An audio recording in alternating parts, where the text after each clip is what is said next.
اے لوگو، اپنے اس رب کی عبادت کرو جس نے تمہیں اور تم سے پہلے کے لوگوں کو پیدا کیا، یہی تمہارا بچاؤ ہے، جس نے تمہارے لیے زمین کو فرش اور آسمان کو چھت بنایا، اور آسمان سے پانی اتار کر اس سے پھل پیدا کر کے تمہیں روزی دی۔ خبردار، باوجود جاننے کے اللہ کے شریک مقرر نہ کرو۔ ہم نے جو کچھ اپنے بندے پر اتارا ہے اس میں اگر تمہیں شک ہو اور تم سچے ہو تو اس جیسی ایک صورت تو بنا کر لاؤ۔ تمہیں اختیار ہے کہ اللہ تعالیٰ کے سوا اپنے مددگاروں کو بھی بلا لو۔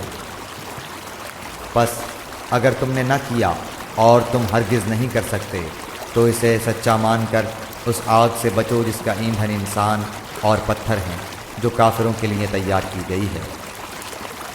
اور ایمان والوں اور نیک عمل کرنے والوں کو ان جنتوں کی خوشخبریاں دو جن کے نیچے نہریں بہہ رہی ہیں، جب کبھی وہ پھلوں کا رزق دیے جائیں گے، اور ہم شکل لائے جائیں گے تو کہیں گے یہ وہی ہے جو ہم اس سے پہلے دیے گئے تھے، اور ان کے لیے بیویاں ہیں صاف ستھری، اور وہ ان جنتوں میں ہمیشہ رہنے والے ہیں۔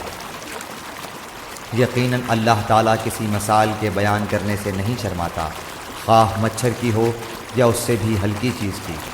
ایمان والے تو اسے اپنے رب کی جانب سے صحیح سمجھتے ہیں، اور کفار کہتے ہیں کہ اس مثال سے اللہ نے کیا مراد لی ہے۔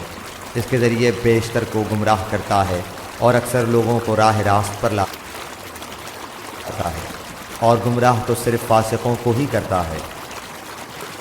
جو لوگ اللہ تعالیٰ کے مضبوط عہد کو توڑ دیتے ہیں اور اللہ تعالیٰ نے جن چیزوں کو جوڑنے کا حکم دیا ہے انہیں کاٹتے اور زمین میں فساد پھیلاتے ہیں، یہی لوگ نقصان اٹھانے والے ہیں۔ تم اللہ کے ساتھ کیسے کفر کرتے ہو، حالانکہ تم مردہ تھے، اس نے تمہیں زندہ کیا، پھر تمہیں مار ڈالے گا، پھر زندہ کرے گا، پھر اسی کی طرف لوٹائے جاؤ گے۔ وہ اللہ جس نے تمہارے لیے زمین کی تمام چیزوں کو پیدا کیا، پھر آسمان کی طرف قصد کیا اور ان کو ٹھیک ٹھاک 7 آسمان بنایا، اور وہ ہر چیز کو جانتا ہے۔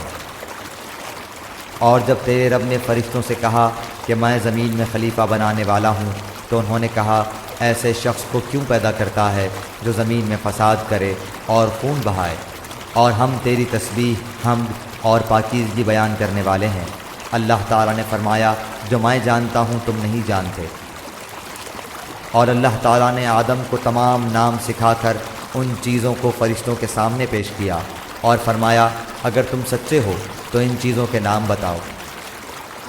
ان سب نے کہا اے اللہ تیری ذات پاک ہے، ہمیں تو صرف اتنا ہی علم ہے جتنا تو نے ہمیں سکھا رکھا ہے، پورے علم و حکمت والا تو تو ہی ہے۔ اللہ تعالیٰ نے حضرت آدم علیہ السلام سے فرمایا تم ان کے نام بتا دو۔ جب انہوں نے بتا دیے تو فرمایا کہ کیا میں نے تمہیں پہلے ہی نہ کہا تھا کہ زمین اور آسمانوں کا غیب میں ہی جانتا ہوں، اور میرے علم میں ہے جو تم ظاہر کر رہے ہو اور جو تم چھپاتے تھے۔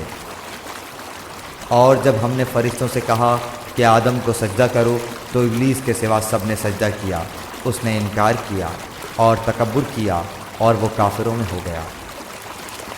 اور ہم نے کہہ دیا کہ اے آدم تم اور تمہاری بیوی جنت میں رہو اور جہاں کہیں سے چاہو با فراغت کھاؤ پیو، لیکن اس درخت کے قریب بھی نہ جانا ورنہ ظالم ہو جاؤ گے۔ لیکن شیطان نے ان کو بہکا کر وہاں سے نکلوا ہی دیا، اور ہم نے کہہ دیا کہ اتر جاؤ، تم ایک دوسرے کے دشمن ہو، اور ایک وقت مقرر تک تمہارے لیے زمین میں ٹھہرنا اور فائدہ اٹھانا ہے۔ حضرت آدم علیہ السلام نے اپنے رب سے چند باتیں سیکھ لیں اور اللہ تعالیٰ نے ان کی توبہ قبول فرمائی، بے شک وہی توبہ قبول کرنے والا اور رحم کرنے والا ہے۔ ہم نے کہا تم سب یہاں سے چلے جاؤ، جب کبھی تمہارے پاس میری ہدایت پہنچے تو اس کی تابعداری کرنے والوں پر کوئی خوف و غم نہیں، اور جو انکار کر کے ہماری آیتوں کو جھٹلائیں وہ جہنمی ہیں اور ہمیشہ اسی میں رہیں گے۔ اے بنی اسرائیل میری اس نعمت کو یاد کرو جو میں نے تم پر انعام کی، اور میرے عہد کو پورا کرو، میں تمہارے عہد کو پورا کروں گا، اور مجھ ہی سے ڈرو۔